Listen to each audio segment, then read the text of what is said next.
Okay, and good afternoon. And first of all, because we met each other for the first time, so let me express my warmest welcome to you, to Hong Kong, and to our school. And yeah, although you have been here for several days, right? How about your trip in Hong Kong? It's good? Yes. How about the program? Is it good? Good. Thank you. So, and I was supposed to be here because I actively involved in the design and the organizations of the program, but unfortunately I was assigned to go to attend a training program in mainland China. So, but I'm happy I catch up the program finally. Hi, Dr. Lams. So it's very good to see new friends and my old friends, Dr. Lams. Yeah, we have known each other for several years, but yeah. Okay, so for regarding the topics today, because you assigned me to give a topic on or talks on the evidence-based Chinese medicine, but actually I think most of the contents about the evidence-based Chinese medicine in oncology or in cancer have been covered by the talk given by Professor Feng or by Dr. Lams. So actually I have not much add on this topic, so I would like to shift a topic a little bit different. I would like to talk about the study or the research of the pharmacology in Chinese medicine from the perspective of drug discovery and development. So I hope you don't mind, and I hope you can enjoy the talk this afternoon from a different perspective, because I know most of you or all of you are medical students, so maybe you are not very familiar, or you touch not so much about the drug discovery and development, but I think this is one of the important area in the medical science. So, and before I start the talk, I would like to briefly introduce myself. So, I'm Michael Wong, and I'm currently the assistant professor in School of Chinese Medicine, and doing some teaching and research about the pharmacology of Chinese medicine and also the drug discovery and development. And actually, my education background is in biotechnology and in Western medicine. I received my bachelor degrees in science in biotechnology, and then I shift to occasionally study the pharmaceutical science in my master degree. And after I finished my master degrees in pharmaceutical science, I went to Hong Kong and start my studies in pharmacology. So I have a very diverse background, but I don't know if it's good or not good enough. But anyway, so that's why maybe I can talk about the pharmacology in Chinese medicine from the perspective of drug discovery and development research. So for this afternoon, I would like to give my talks with the outlines as you can see here. And first of all, because we are talking about the drug discovery and development, so I would like to emphasize that we have to look at what is the unmet medical needs, because this is extremely important for especially for those working in the pharmaceutical companies doing the drug discovery and development. And then we will go back to the research works in Chinese medicine for the drug discovery and development. Maybe I can talk about some case study in the drug discovery and development from Chinese medicine for single pure compounds, and most of the cases are our experience.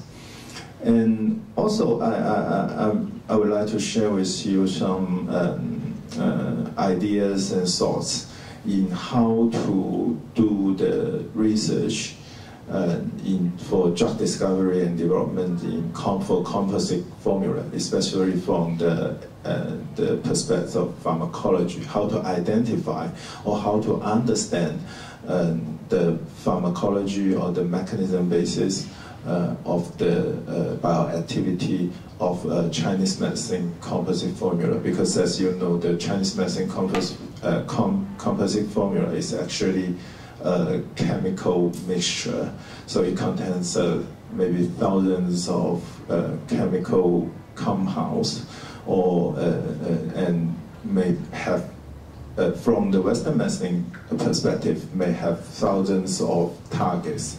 Then how we can understand the mechanism using different approaches, and our team did some jobs in this part. So I also would like to share with you our experience and our thoughts, and which may be very correct, and we may discuss later.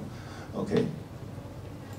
So first of all, and because we are doing we are talking about the drug discovery and development, actually we have to just now I mentioned, and we have to think about the change or the unmet medical needs.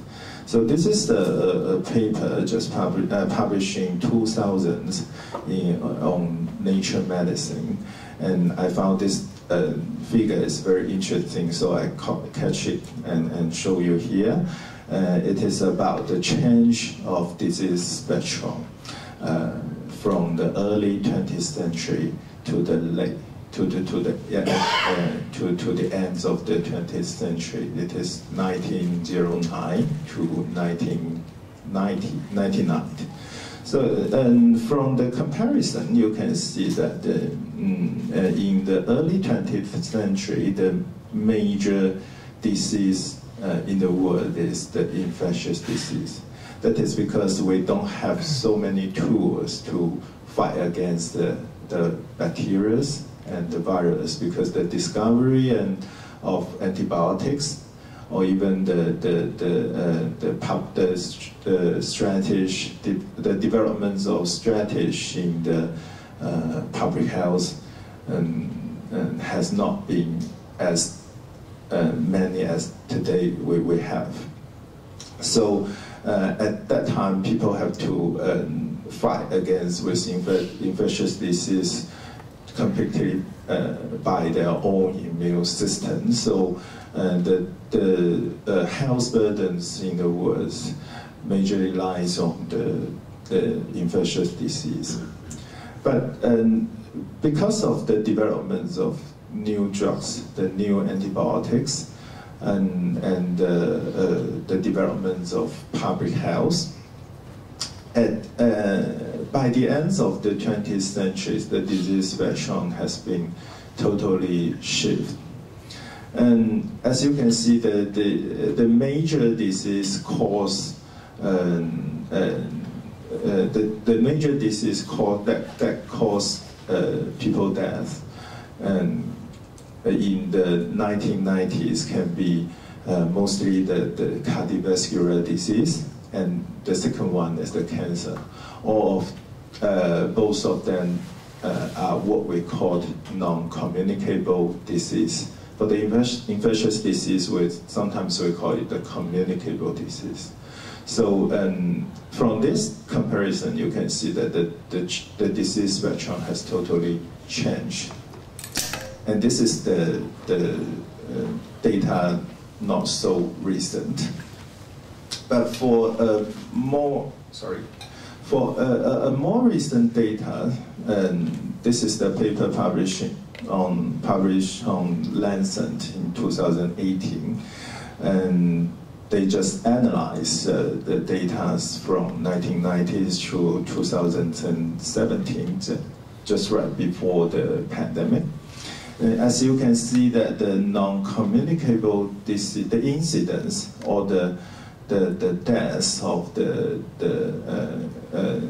caused by the disease has been totally increased in the non-communicable disease, in the categories of non-communicable disease. And this is not just happened in the Western Europe. The Western Europe, the non-communicable disease is always the major problem, but in other parts of the world, for example, the East Asia or the South Asia, as you can see, the incidence of non-communicable disease increase.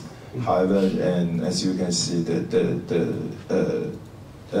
incidence of the communicable disease, always say the infectious disease, decrease, especially after 2015.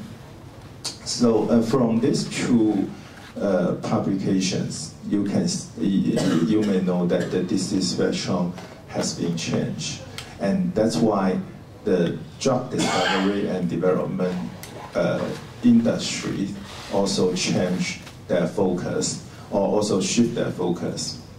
So this is another data showing the global burdens of disease. They not just collect the retrospective data from 2002, but also they do the projection until the 2030. So as you can see, the portions caused by the portions of deaths caused by the non-communicable disease. For example, here they show the cardiovascular disease, because this paper is published on a cardiovascular journal. But the orange one is the cancer. It is also increased. However, the infectious disease, the chance in infectious disease decreased. So, but in recent 3 years, because we experienced the pandemic, we may have a great impression, or we may feel that the COVID-19 is a very big problem, that causing a lot of deaths. But actually, if we look back the public health data, we look at the yearly deaths caused by the COVID-19, it is still far less than the human deaths caused by cancer. So actually, it is the chronic disease, I always say the non-communicable disease, is the major unmet medical needs in the contemporary, or we say in nowadays in the world, and that is why the pharmaceutical companies, as I said, they focus on the discovery and development of non-communicable drugs for the treatment of non-communicable disease, because this will give them more profit. Apparently, the pharmaceutical companies always chase for the profits, during in the process of drug discovery and development. And also, this is another data showing a similar trend. And this is actually the data I collected from a list of national reimbursement drug lists in China. And this drug list means that if a drug or if a medicine is listed in this nation NRDL, and the nation or the country, the health system in the country will pay for the use of this drug. So this is a very important indicator to show that how much or how many drugs being used in China every year. So from this statistics, you can see that most of the drug list in the NRDL is for are actually for the oncology, for the cardiovascular, for the hematology, neurology, and only around 6% are for infectious disease. But for sure, there is another problem that because anti-infectious disease, the drugs for anti-infectious disease are far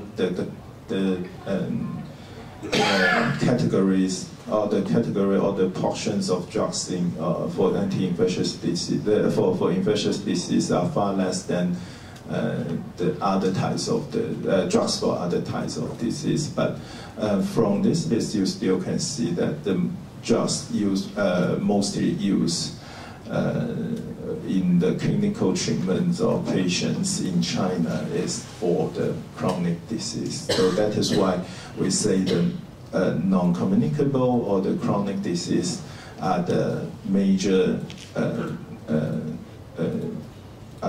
targets that the pharmaceutical company would like to develop their drugs to treat on.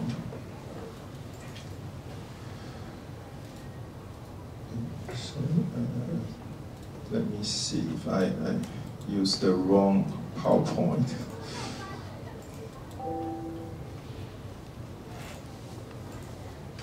Because I changed some slides of PowerPoints, but I didn't see. Maybe I used this one.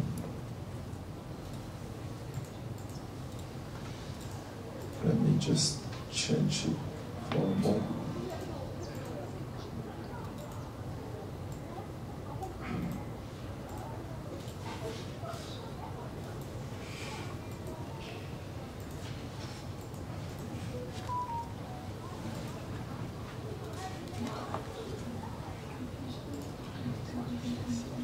Okay, sorry. So, and this is we say the change of spectrum or the change of disease, the change of drug discovery and development targets, and to the non-communicable disease. But actually, we are talking about the needs, but actually we also have to think about the cause.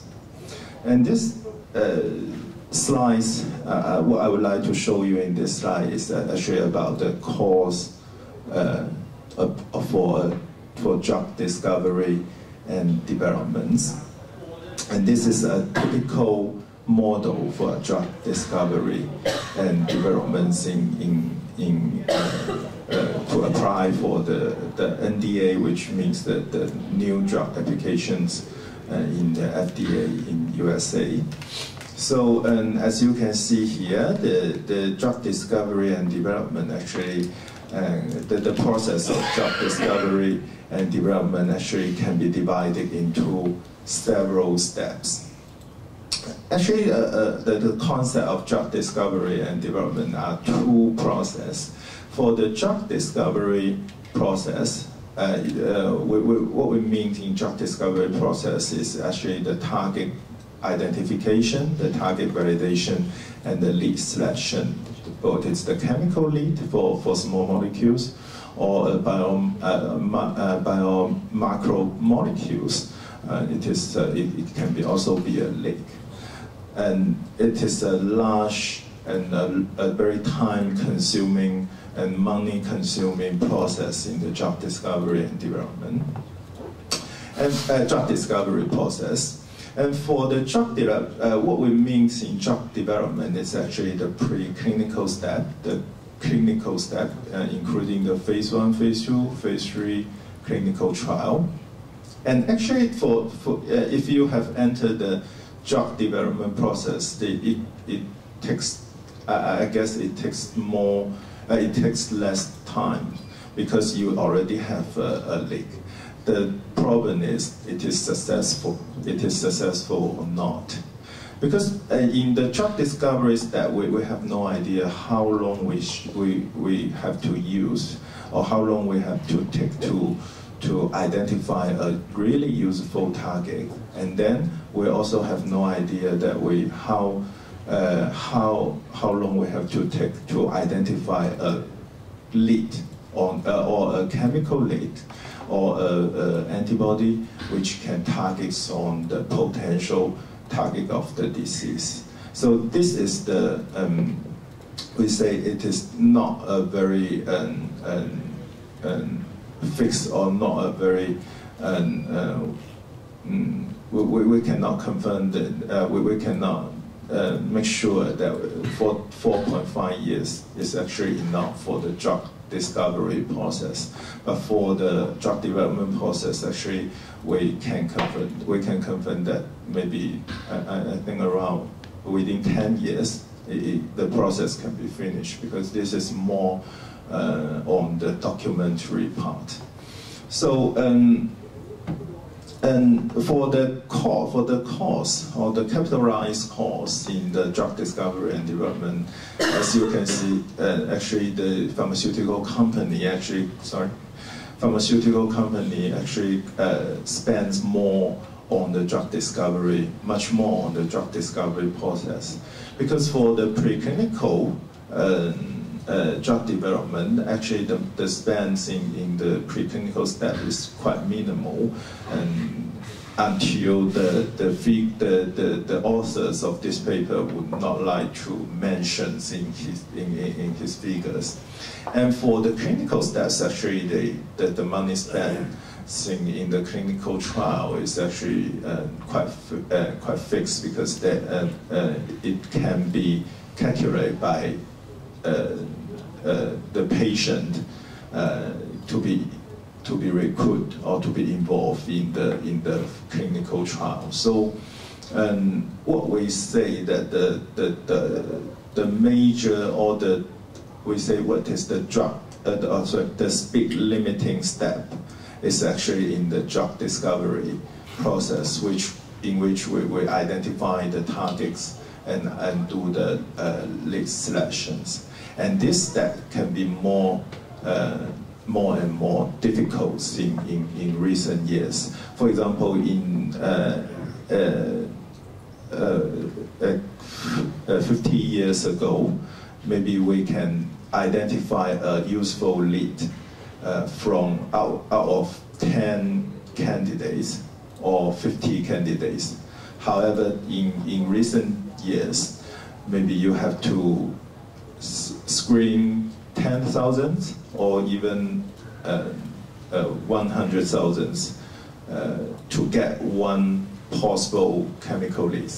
So this is very money consuming, and also very manpower consuming step.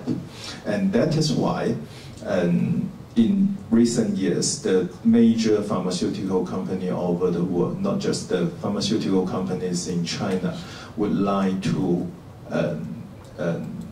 focus or would like to pay attention to Chinese medicines, because Chinese medicines has a natural advantage on, as we say, it has been used for thousands of years. It has a lot of human experience, and it works. If we can summarize from the clinical experience in the past 1,000 years, maybe you can spend much less time in the identification of disease, in the safety profiles, in the efficacy profiles, so that you can pass the drug discovery process quickly and then go through the drug development process. And the successful rate will be higher in this case. So, and this, as I say, this is the difference between the traditional Chinese medicine and the Western medicine. Because the Western medicine develops, or we say the drugs used in the Western medicine, it is developed by a very, we say it is a very target specific, and it is a very analytical way. So it is normally standardized, it is evidence-based, which means that it is proven, or the efficacy and safety of the drugs used in Western medicine are proven by the rigorous clinical trials. And it is normally a pure chemical compounds. But for Chinese medicine, and as we said, it is a very experience-based medicine, because the use of Chinese medicine formula is actually a summary from a lot of clinical observations in the past of thousands of years in China. And maybe it is a summary from the experience of different Chinese medicine practitioners.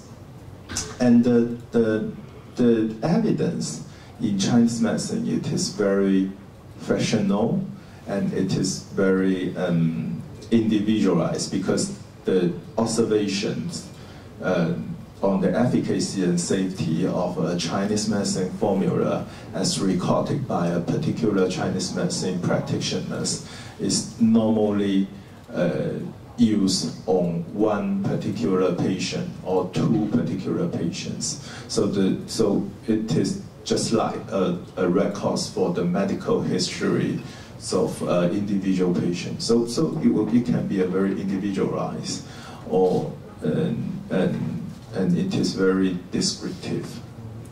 And so and it is the Chinese medicine formula are normally herbs and natural agents. So that is that there are lots of difference between the traditional Chinese medicine and the Western medicine, and that's why in the drug discovery and development process they will be very different. So in this slide, I would like to show you the different ways or the different models of drug discovery and development in Chinese medicine, and the drug discovery and developments in the Western medicine. So for the upper panel, we show that is the conventional way, as I say, the drug discovery and development from the Western medicine. It is actually starts from the target, for example, an enzyme, or for example, a protein, a single protein or single enzymes in particular types of cells. For example, when we say the hepatocellular carcinoma, then we say the target therapy, we develop the tyrosine kinase inhibitor. The tyrosine kinase inhibitor, for example, sorafenib, or regorafenib, or lenvatinib, they target on the tyrosine kinases. That may be some different types of the tyrosine kinases, but for the drugs, it targets very clearly. It is targets on the activities of the tyrosine kinases. So the target is very clear. And based on the known target, based on the clear target, they start to screen on the compound libraries and identify a very potent lead compounds, and then goes to the safety and efficacy preclinical study, and then go to the clinical trial. So this is the conventional ways of drug discovery and development. But for Chinese medicine, because we say that it is very individualized, it is summaries of clinical experience and clinical observations by a lot of the Chinese medicine practitioners. On a few, maybe one Chinese medicine practitioners can offer the experience from maybe they use the Chinese medicines in 10 patients. Then in the past 1,000 years, we have 100 Chinese medicine practitioners. Then we have thousands of clinical cases, which could be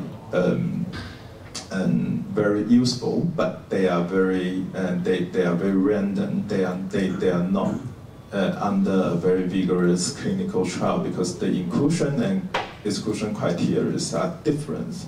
No Chinese medicine practitioners will care about the inclusion and exclusion and criteria in the ancient days. For nowadays, for sure, our Chinese medicine practitioners, when they are doing the clinical trial, they will follow the vigorous guidelines about the inclusion and exclusion criteria. But in the old days, they did not have the idea or did not have the knowledge about the clinical trial. So they just follow their experience to use the Chinese medicines on the patients. But actually, if we collect the experience of Chinese medicines, we may find that from the Chinese medicine classics, there would be around 1,000 records or less, or maybe 500 records about the use of these Chinese medicine formulas. And actually, these kinds of informations could be very useful for us to identify what kinds of disease this Chinese medicine formula can target on. And how about the safety of this Chinese medicine formula? This is very important because in the drug discovery and developments of Western medicine, a lot of drugs are, as I say, they have no idea what kind, because they identify the target, but then they found out the list. But actually, they have no idea if the compounds is effective, is effective and is safe in patients. So a lot of compounds fail in the clinical trial because of the risk of safety, because it is not effective enough. But for Chinese medicine, the people in old days, they already document the safety and the efficacy of this Chinese medicine formula, but the data is not vigorous enough. So in this case, in drug discovery and development in Chinese medicine, what the people in the drug discovery and development from Chinese medicine, what we do is actually to, first of all, confirm the safety and efficacy using the golden standards of clinical trial or clinical study to find out to confirm this drug is effective. And this minimize the risk in drug discovery and development. And after that, we go back to identify the targets, but it is very difficult because it is a mixtures of thousands of compounds, and we try to provide the preclinical profiles about the efficacy, the pharmacokinetics, and the chemical structures, the chemical compositions of a Chinese medicine formula. So because it starts from the human experience and human study, sometimes we say the drug discovery and development from Chinese medicine is a kind of reverse pharmacology. Because for Western medicine, we start from a target, we start from a compound, we start from preclinical laboratory study. But in Chinese medicine, so it is called pharmacology. But in Chinese medicine, we start from human observation. So we call it is the reverse pharmacology. And that is why sometimes you may see when you read some papers or some scientific journals, they will call it reverse pharmacology. Or sometimes it may cause it is ethnic pharmacology, because it starts from human or starts from the clinical observations. So this is two different models. And I also would like to mention, because actually I think for you there is not much difference between the Chinese medicines and natural products, because all the fundamental basis of Chinese medicines and natural products are maybe herbs or mixtures of herbs or several compositions of different herbs. But for us, for those particularly work in the drug discovery and development, or always say work in the research of Chinese medicine, we have to mention that there is a difference in the concepts of Chinese medicines and natural products. Most of them are actually the same, but in what we say it is a drug from Chinese medicine, especially when we say if you would like to apply a new drug in China, they will ask you it is a drug from Chinese medicine or it is a drug from natural products. Because if they mention it is a drug from Chinese medicine, the drug should have some, the therapeutic principles of this new drug should be based on the Chinese medicine theories. And for a natural product, it is actually not a necessary step to identify the therapeutic principles of these new drugs in the perspective of Chinese medicine theories. So that is the difference. But if you ask me what is the materials, what is the difference between the materials, there is no big difference. But this is a concept in the registrations of new drugs. So that's why for us who are doing the drug discovery and developments in Chinese medicine, we have to make sure that, and if what we are studying is based on the Chinese medicine theories or not. It is all right. We are not doing anything related to Chinese medicine theory, but the materials is still a Chinese herbal medicine. So it is two concepts. The Chinese medicine, here we say Chinese medicine, is the concept in medicine. It means the clinical treatments or the clinical practice of Chinese medicine practitioners. And sometimes you say Chinese herbal medicine or Chinese medicines, like we use in Hong Kong, and with the S at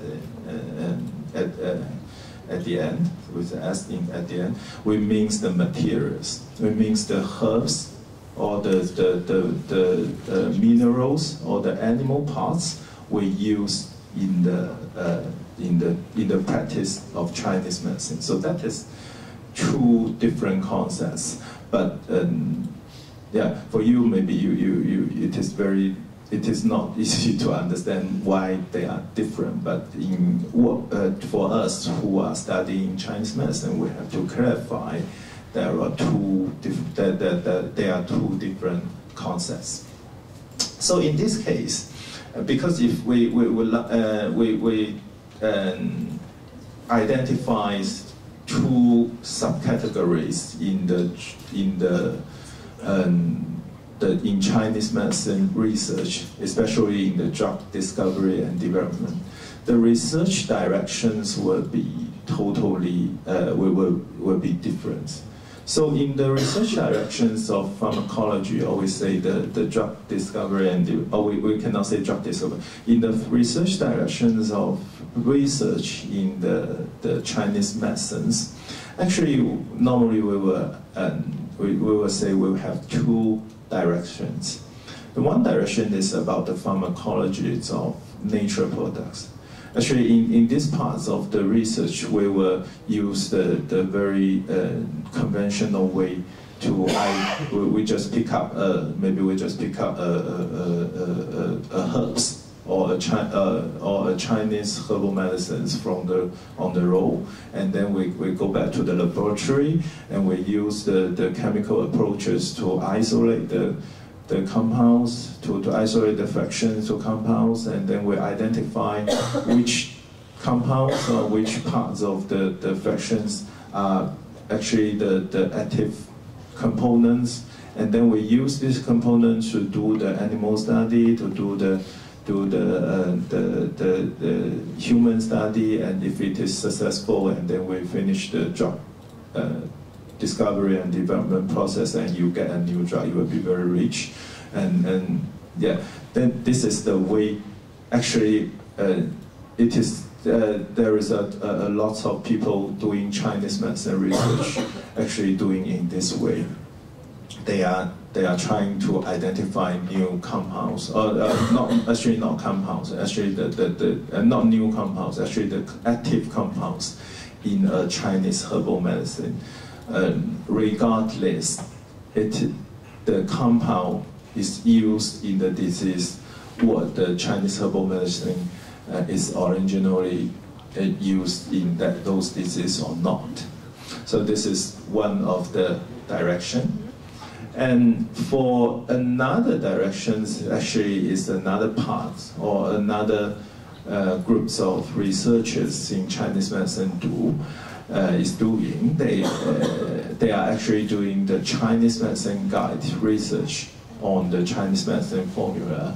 What they are trying to do is to use the Chinese medicine, or is trying to use the Chinese medicine theory to guide their research. For example, the Chinese medicine formula, they have the relationship between the different herbs. We say it is the 君臣佐使. Maybe you heard from other talks.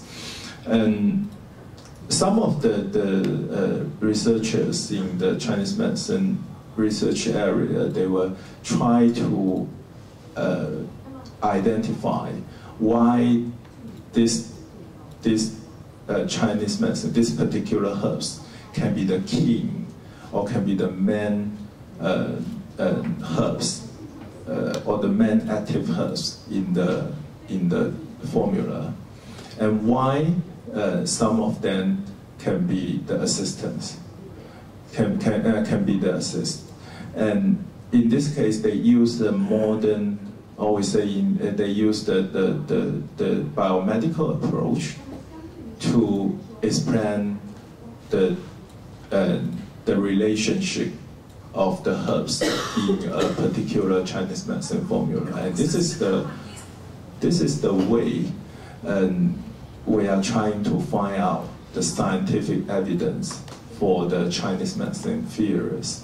So and there is there are some of the researchers they are doing in this way. So there are two diverse or different directions in the research of Chinese medicine.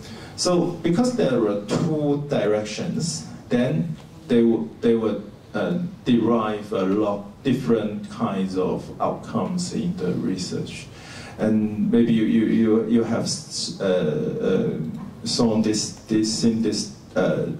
diagrams in Professor Feng's talk, because he liked to use this diagrams in his talk.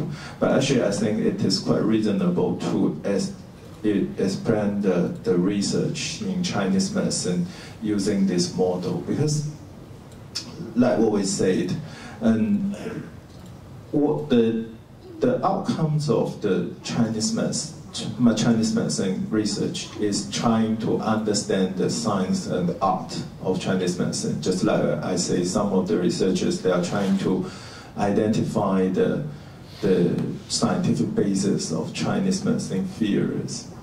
And then and some of the Chinese medicine researchers, they are using, for example, the vigorous clinical design to understand the efficacy and the safety of Chinese medicine formula.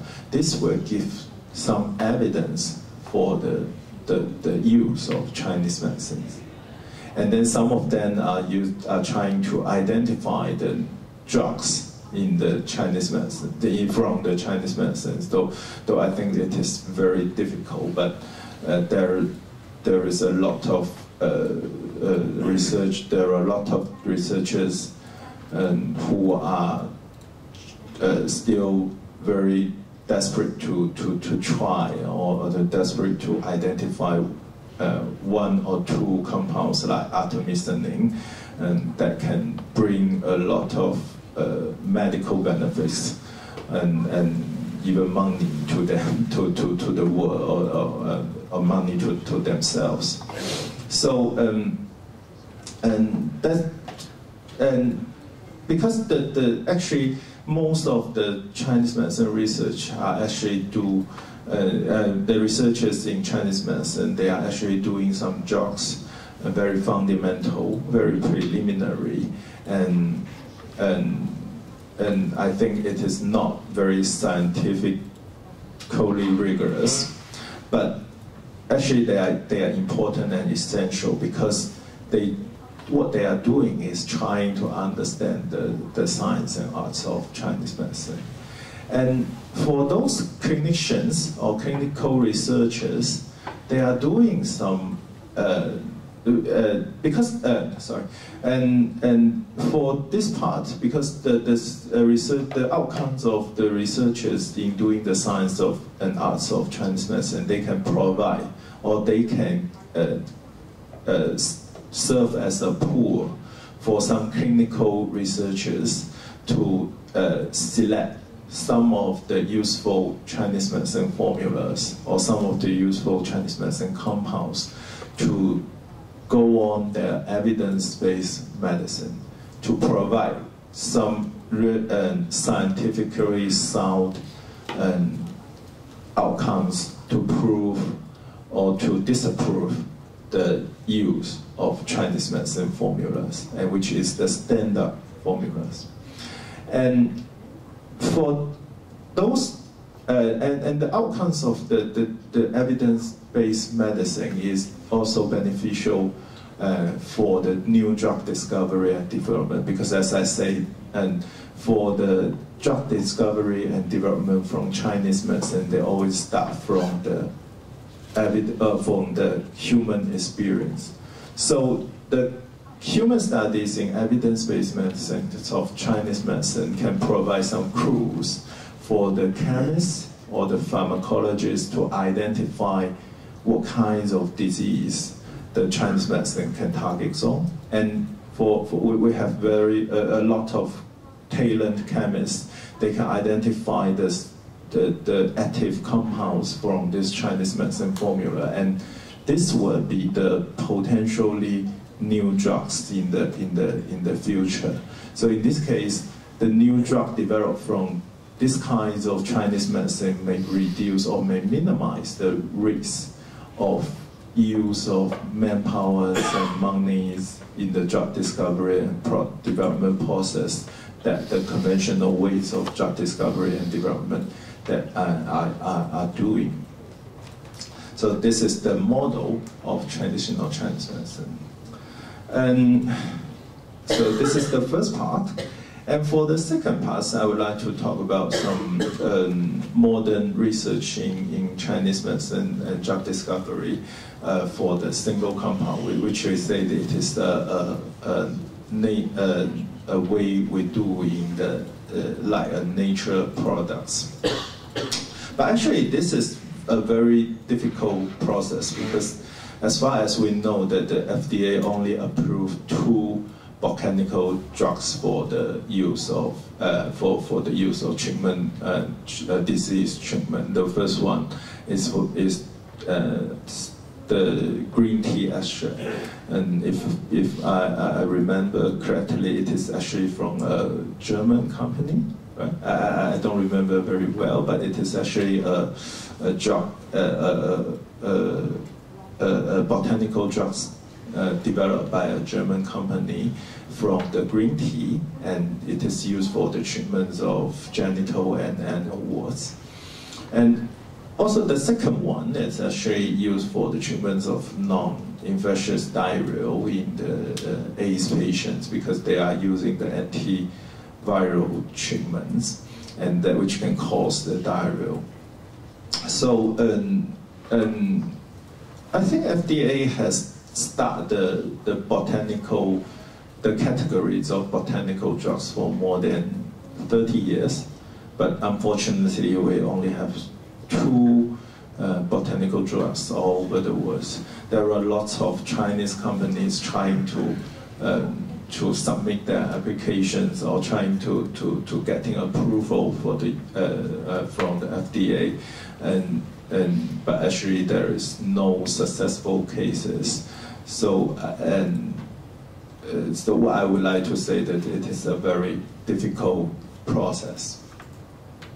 But it is actually, we cannot say it is the drug discovery, the FDA closed the door for the drug discovery and development from natural products. Actually, from this bar chart, you can see that around 50% of the drug discovery and development from drug discovered and developed in from the 1981 to 2014, around 50% are actually from natural resources.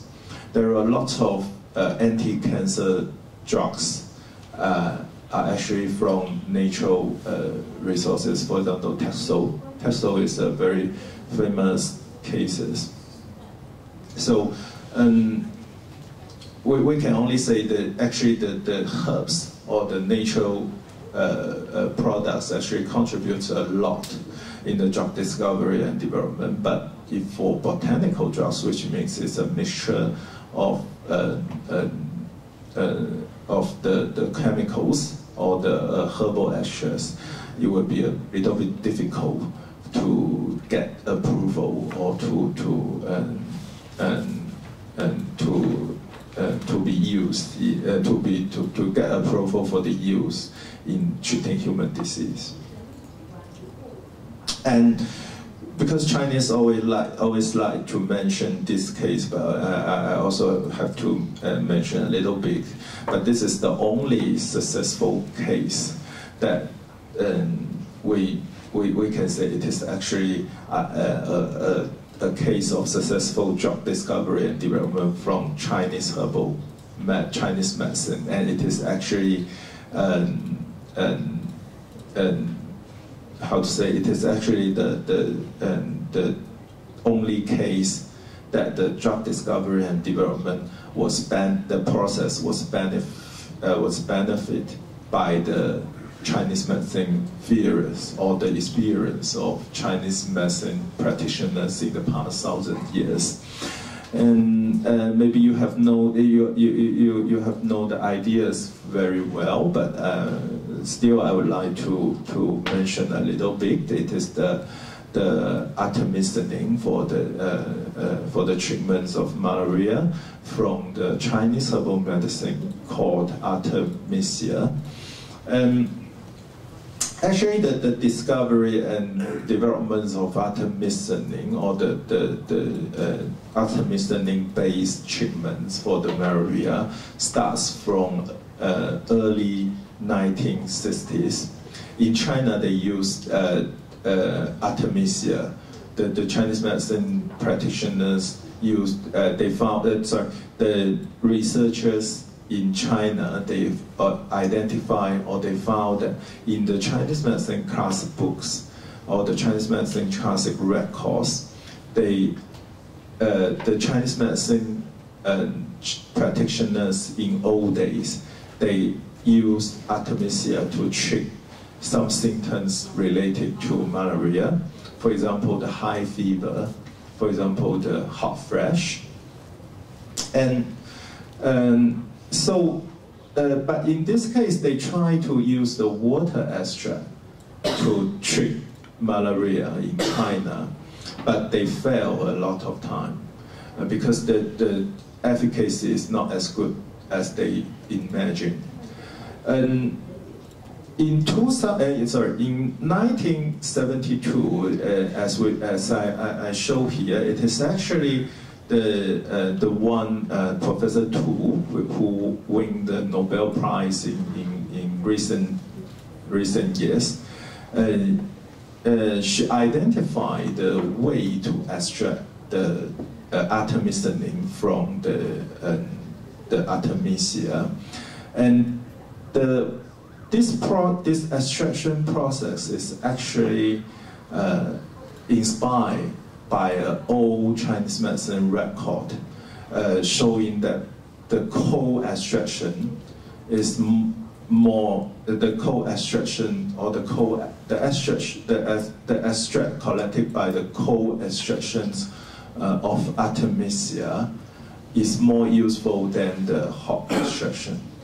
And because they found this record from the Chinese medicine classic books and the classics, and the Professor Tu tried to use coal and the organic solvent to extract the artemisinin, or the active compounds in the Artemisia, and found that the extract is more effective than ever. So that's why they say this is the successful case that the drug discovery and development was inspired by the Chinese medicine classics. And actually after that, there is nothing related to Chinese medicine, because the artemisinin is not a very stable and not a very water-soluble form, or the solubilities of artemisinin is not good enough for the drug development. So after that, they do the chemical modification, and they found that the artemisia is more stable and more useful, more effective in the clinical observations. And after that, they found that in the 1995, they only start the clinical trial for the artemisia in combination with another drug in the treatments, for the treatments of malaria, or the resistant malaria. And in this case, they found that it is quite effective and effective enough to treat the disease. And only after 2001, the WHO approved the drug, the use of Artemisia combination therapies in the malaria. So the story related to Chinese medicine is actually at the very beginning they were inspired by the Chinese medicine class book, the extraction of the artemisinin from Artemisia. But after that, they're still doing the chemical way, they're still doing the clinical trial. They can only get the proof of the use of these kinds of drugs. So this is the study, or this is the case that we normally say, that we often say it is a very successful case in Chinese medicine drug discovery and development. But what I would like to do is to dissect to you that what is the contribution of Chinese medicine and what is the contribution of Western medicine, the chemists, or other, for example, the clinical physicians. And only both the contribution by all of the researchers from different disciplines can lead to the success of the development of these artemisinin-based therapies in malaria. And so after that, I would just very briefly share with you some of the study in our groups, and for the anti-tumor effects of studies in Chinese medicine. We actually do a lot of Chinese medicines, but what I would like to share you is a case about the Coptis. Coptis is actually a kind of the Chinese medicine used for reduce the Dam-Hicks syndromes and can clear the toxicity. Not the toxicity, actually it's clear the toxic components in the body according to the Chinese medicine theory. Actually, the toxic components in the Chinese medicine theory is not the same as what we say the toxicity or the toxins in Western medicine. It also, the toxic components, it actually also refers to some, for example, pathogen. Pathogen is what we say is, for example, the bacteria or the virus. So it is not only related to reduce toxicity. It is actually about the clear or the scavenge of the pathogens in the body.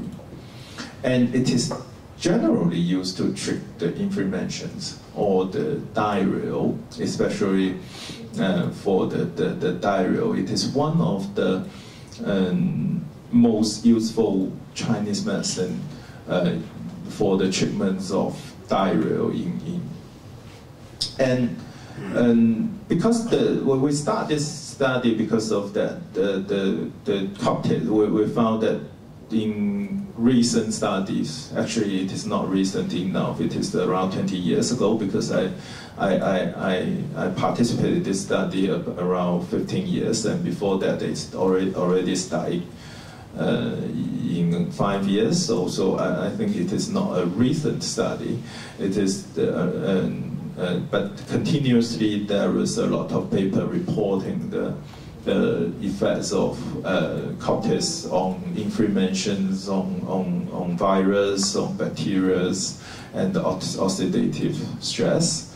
And what we are doing is to try to find out if it is related to anti-tumor effect. So from the background information, you will know that it is a case about natural product development. It is not a case really related to the Chinese medicine theories. And very lucky is that we found that it is a very useful extracts for the hepatocellular carcinomas in animal models as well as in the cell models. And in this case, so we study a lot about its effects on liver cancers, and we also study the chemical profiles, and we found that the chemical profiles show that the major active compound is called berberine in cocktails, but there are some other compounds like the palmitin, and these four chemicals, as we identify in the chemical profiles of these drugs, these herbs, it is actually, their chemical structure is actually quite similar to that of berberine. So we will identify the anti-tumor effects of the total extract or the water extracts of the compounds, and also the berberine, and we found that it can reduce the tumor growth as well as the metastasis. And because cocktails has a lot of formula, all of these are written in Chinese, but anyway, there are different classic formulas of cocktail containing the cocktails, and cocktails is the king drugs, king herbs in these formulas. And we found that in most of the formulas, they are very effective in treat different types of cancers. For example, we have a cocktails containing formula called Huanglianjiedu decoction.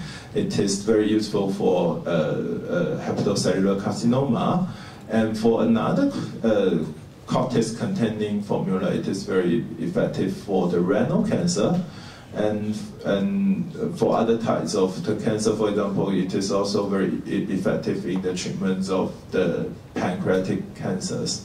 So we confirm that the cocktails and its composite formulas may have the anti-tumor effect in the broad spectrum of types of human cancers. But what we study is focusing on the hepatocellular carcinomas. And this is another case. Just we study the interactions of the compounds in the cocktails formulas in controlling the hepatocellular carcinoma.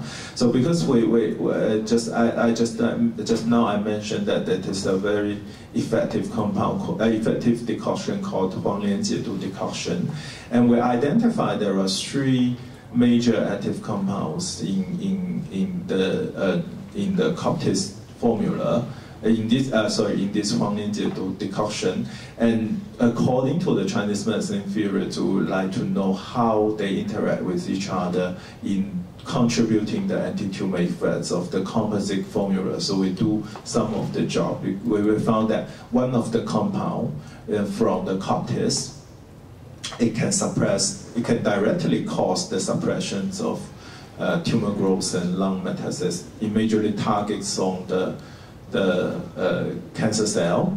And another two compounds actually from the other two herbs, not as important as the Coptis in the formula.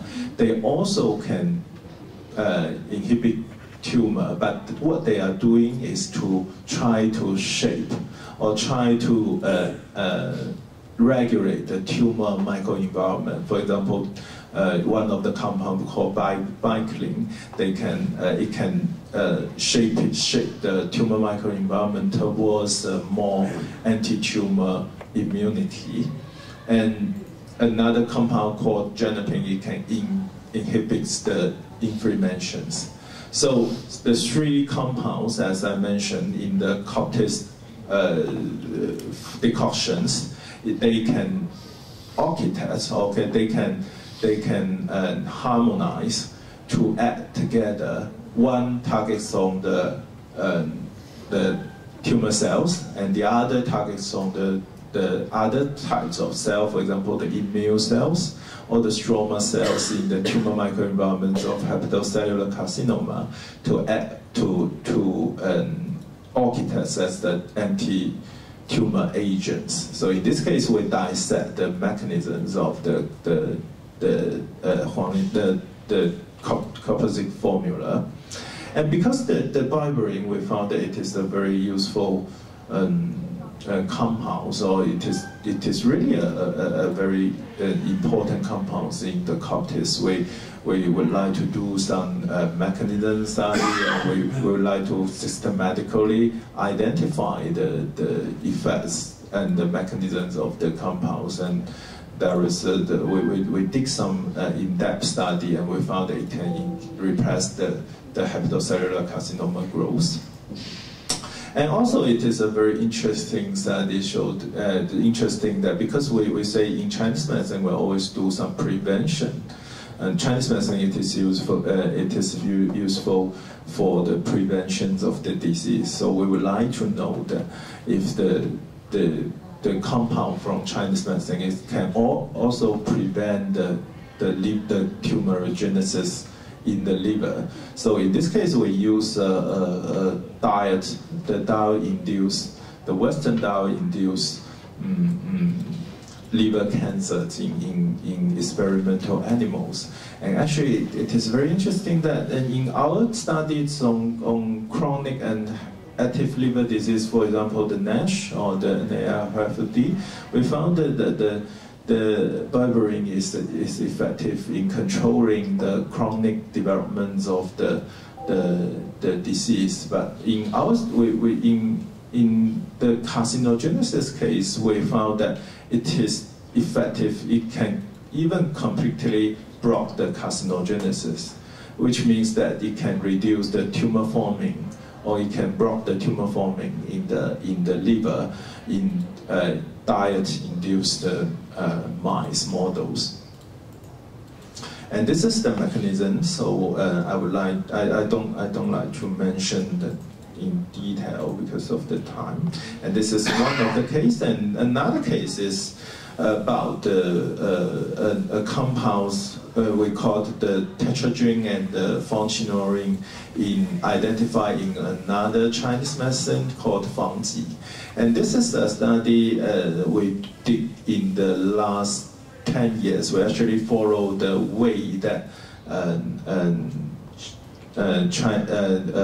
artemisinin did, but actually we didn't do it that well. But we're trying to follow the approach. We identify from this traditional Chinese medicine that because it is used to treat some kind of disease related to the cancer symptom or some kinds of the cancer related descriptions in the Chinese medicine classics. So we identified there are two major compounds. One is the tetradraine, and another is the fonchi. Sorry, this is the tetradraine. Another is the fonchinorin. And we found tetradraine is actually a very active compound in suppressed cancer. So based on this compound identification, we use the chemical approach to do the chemical modifications, and then we found we screen around 200 chemically modified derivative of the compounds, and then we found that one of the compounds is quite effective in inhibiting cancer, and also we identify the targets is related to the histone deacetylase. So we do a lot of studies on these compounds, and we are now trying to increase the pharmacokinetics profiles of these compounds, and hopefully we can go to the drug development process. So, because this is a case why I would like to share with you, it is because that, as you can see, although we are also doing the conventional ways of chemical modifications and target identifications and screening, and we screen far less compounds than the conventional ways of what the Western medicine is doing, because if we just use the library pool, we may need to screen more than 10,000 or more than 50,000 or 100,000 of compounds to get one potential list. But in this case, we just screen around 200 compounds, and then we can get a quite satisfactory compounds that maybe possibly go to the next stage. So in this case, I think that is why I think Chinese medicine actually help the experience in Chinese medicine actually helps us in some way, and maybe it is the useful way to for the drug discovery and development in the future. So this is the second part. So I still have maybe 10 minutes. So I will briefly go to the last part about the studies of the Chinese medicine formula. So I think what I just mentioned is that the most difficult parts in the Chinese medicine drug discovery and development is that because Chinese medicine is a very the Chinese medicine formula is a very it's a mixture of chemicals, and it contains a lot of compounds. So here I give you a very simple case, because for example, this is this is the chromatogram of HPCLC chromatogram of aspirin. It is a very commonly used drugs, commonly used medicines. You can see it is only that you can get only one peak in the chromatogram, which means that it is a pure compounds. Aspirin, it is a pure compounds in this case. But if we try to do the same things on the Chinese herbal medicine formula, you will get you will get hundreds, even thousands of compounds in the chromatograms. One peak refers to one chemical, if it is not more. So you can see how many compounds a Chinese medicine formula can have. So this will cause a problem. Why? Because one compound may target one or more proteins or one or more targets, which can cause the effect, which may cause the toxicity, which may cause the side effects, which may cause the secondary therapeutic effects. And then if you have a branch of compounds, or even thousands of compounds, you can target thousands or even more of the protein targets. Then the interaction will be very complicated, and this is what we not, what we are not do, what we would not like to see in the drug discovery and development. So how to understand the mechanism or the interactions of the Chinese medicine formulas? Actually, people would like to mention the network pharmacology approach. So the network pharmacology approach is actually, I think it is a quite technical term or quite technical approaches. So I don't like to give very detailed technical details, but the concept is that you can use the network approaches to identify the drug target networks and the target the target protein networks and the drug target networks. The target protein networks and the disease protein networks, and then find out you will find out the drug target networks. So the process is like that. You will have some you will have a herbal formula, and in this herbal formula you will identify thousands of compounds, and when you do the database search, you can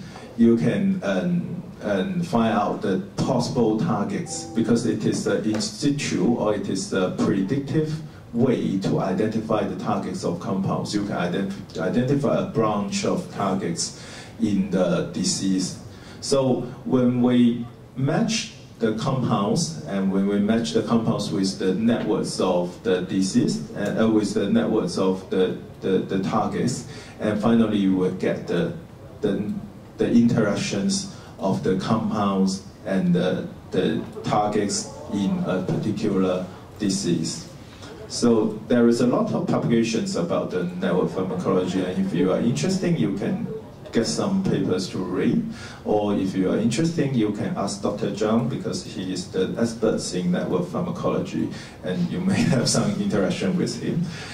And I would like to give a very simple case. In our study, it is the formula I just mentioned. It is Huanglianjiedu decoction, and we identify the major compounds, like 13 or 14 compounds in the decoction. And in this case, we do the network pharmacological approaches, and we found out, for example, you can see, as you can see, this is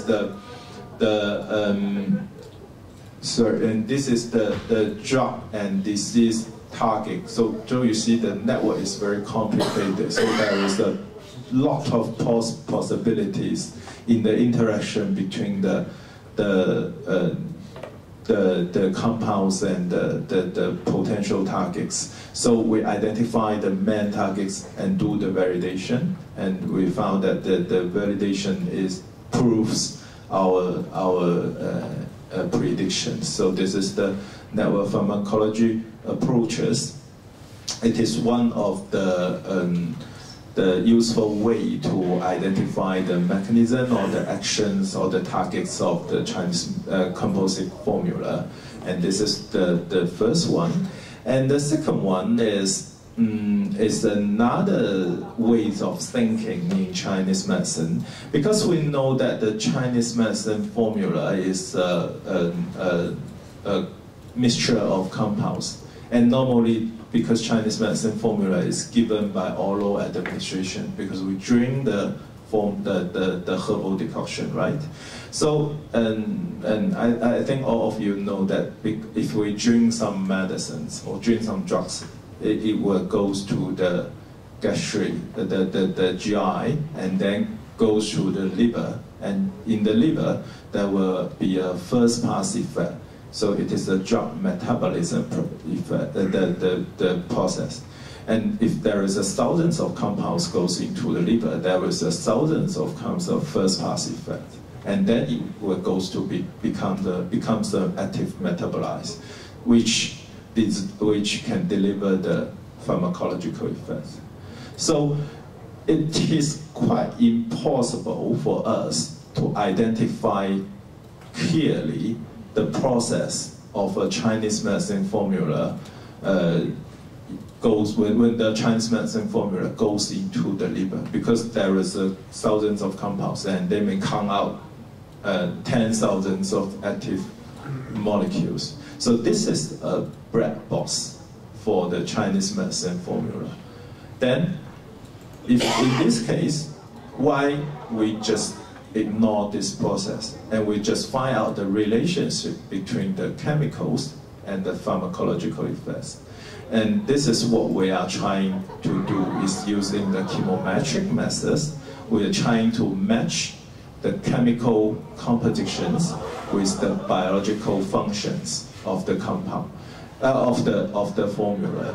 And in this case, you can understand, you can, using for example, the AI model, or using the machine learning model, you can try to identify the compounds, which compounds in the Chinese medicine formula contributes majorly to the pharmacological effect. So this is our hypothesis, and this is the way we are doing. And I just give a very brief example. And we use a ginger Coptis formula. It is a Coptis containing formula. It only contains two Chinese medicine. One is ginger and the other is Coptis. And we use it to treat the diabetic retinopathy. It is the eye disease caused by the diabetes. And what we are doing is that, first of all, we try to artificially change the ratio between the two compounds. And because the Chinese medicine formula has a fixed ratios of the herbs. But in our study, because we want to identify which one is the active compounds, we artificially change the ratio so that we can get a lot of different profiles of the chemical profiles of the samples. And we use these different combinations to do animal study, to do efficacy study, and we get the results. And then, because you have the chemical information, a lot of chemical informations, you can digitalize it, and then you get the matrix of digitalized information. You have biological activity information, you can digitalize it, and you can get the digitalized matrix of the biological information. And with two metrics, you can analyze the relevance or the correlation between the composition of the compounds and the biological activities.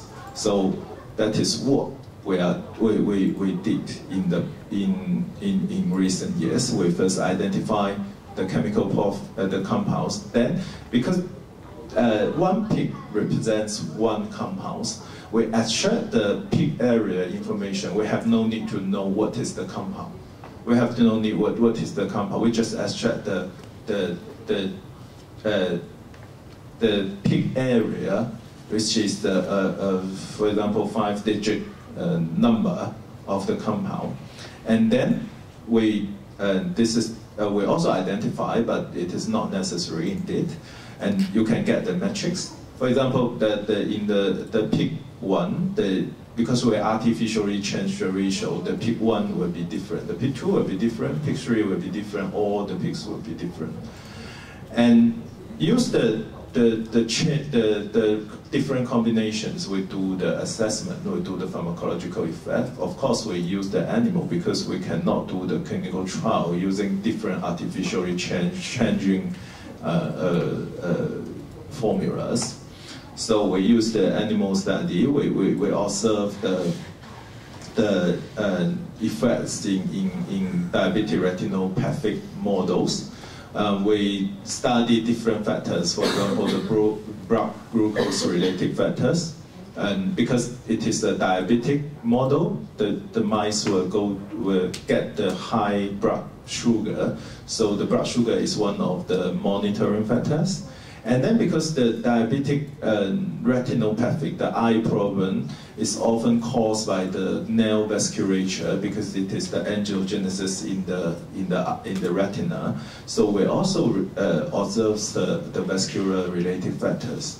And because the diabetic retinopathy will at the end will cause the loss of vision, and this is because of the loss of retinal neuron. So we observe the retinal morphology and the retinal neuron factors. So these three factors will be observed in parallel in our animal study, and you can observe some more other factors because it is an animal. You can get a lot of the biological information. So this is the information we get. As you can see, we do some very complete, very comprehensive studies on the eye examinations, and after that, you get a lot of data about the biological activity of different fashions. And in this case, you can analyze. You can do the data integration and analyze. Then first of all, we have to understand what is, because we mentioned three variables in the disease. Then first of all, you have to understand which one contributes more in the disease progression. So we use the factor analysis and do the factor analysis to get a weight score. Using this weight score, we use this weight score to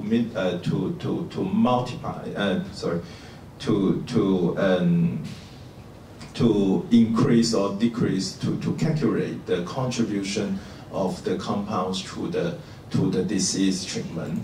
And then we use, for example, the data linear regression analysis, or the other Fourier regressional analysis. All of them are the mathematical models to analyze the correlation between two data metrics. And finally, you can get the conclusion. So I just give you a very brief conclusion, because the conclusion is quite interesting, because we found that the picture, that actually, if you remember, there's a chromatogram in of the Coptis ginger formula. The peak 3 is and peak 12 and peak 11 are the major active components, contribute majorly to the biological activity of the compounds. But what is interesting is that if you see, they are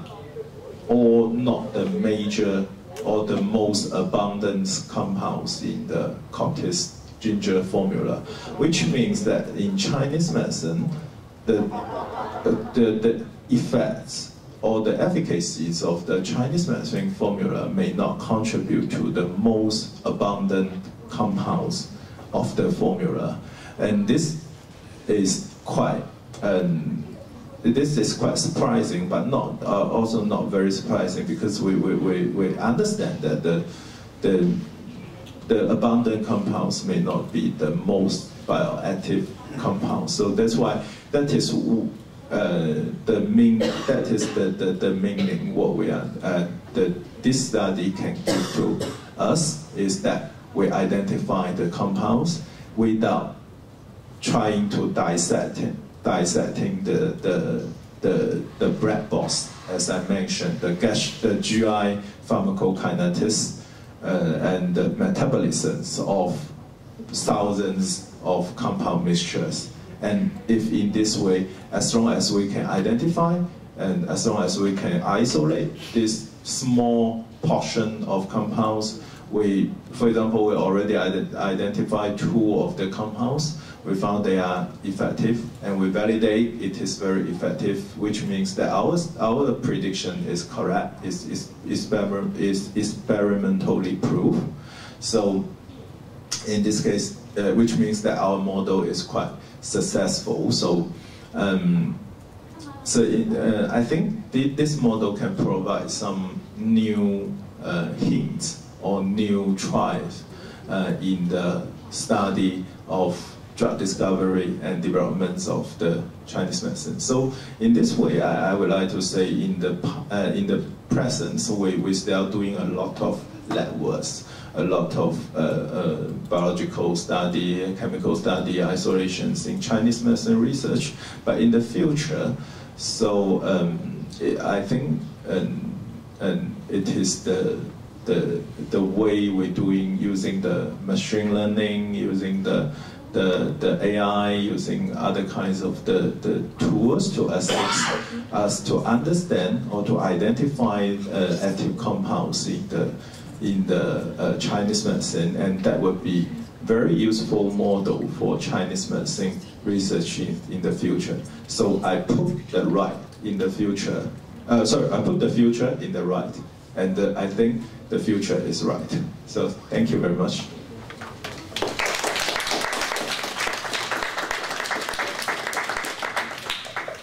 So do you have any questions?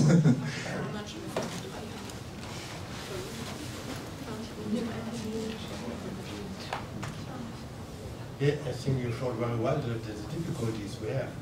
With Chinese medicine, we can see the effects, the way it is good, the way it describes the effects of Chinese medicine, but we still do not understand what's happening. And for some very interesting papers some months ago, because the most dangerous diseases today are cardiovascular disease and cancer disease, and many herbs and combinations of herbs that will work on those. So this must be fascinating to combine chemotherapy with Chinese medicine to prevent cardiovascular side effects. But I think it's very difficult to get around to understand what we can combine without compromising the chemotherapy. That's for me always a problem. Using chemotherapy, using Chinese herbs, Chinese herbal medicine, not to compromise each other, but to treat the tumor and to prevent the side effects. Yes, actually, it is also the same in Hong Kong and even in other parts of China, because what we are concerning is actually the herbal drug interactions case, the problems in the use of chemotherapies and Chinese herbal medicines, and actually especially in Hong Kong, the Western medicine doctors did not recommend use Chinese medicine in parallel or at the same times when they are doing chemotherapy, when the patients are doing chemotherapy, because they worry about the side effects or the possible interaction problem. But in our study, actually, we also found that actually some Chinese medicines can be very effective in the prevention or in the post-recovery cases. For example, we found that, just like I mentioned, the Huanglingjiadu decoction, and in animal study and in some of the human observation, it is quite effective in prevent the chemotherapy-induced diarrhea. And it is quite interesting, it catches my attention because that when we use the Huanglingjiadu decoction together with the chemotherapy, it is not effective. Or when we use the Huanglingjiadu decoction post-chemotherapy, it is also not effective, but it is effective in a preventive case. But it is very hard to do clinical trial because we cannot predict a patient will definitely get diarrhea after chemotherapy because the GI effect is not predictive. So in this case, for us, it is difficult to do the clinical trial or clinical observation, but or rigorous clinical observation, but it would be a very interesting cases for research, I think. Yeah, that's what I think. Because I have a lot of cases where I had a polyneuropathy, lost my blood in very much, and I can treat them by stabilizing the renal organs, and it works after chemotherapy. So it probably works better when I would do it during the chemotherapy, but I don't try to do it because can't do it in Germany because it's a reaction. Yeah, sure. Yeah, we may discuss later since the.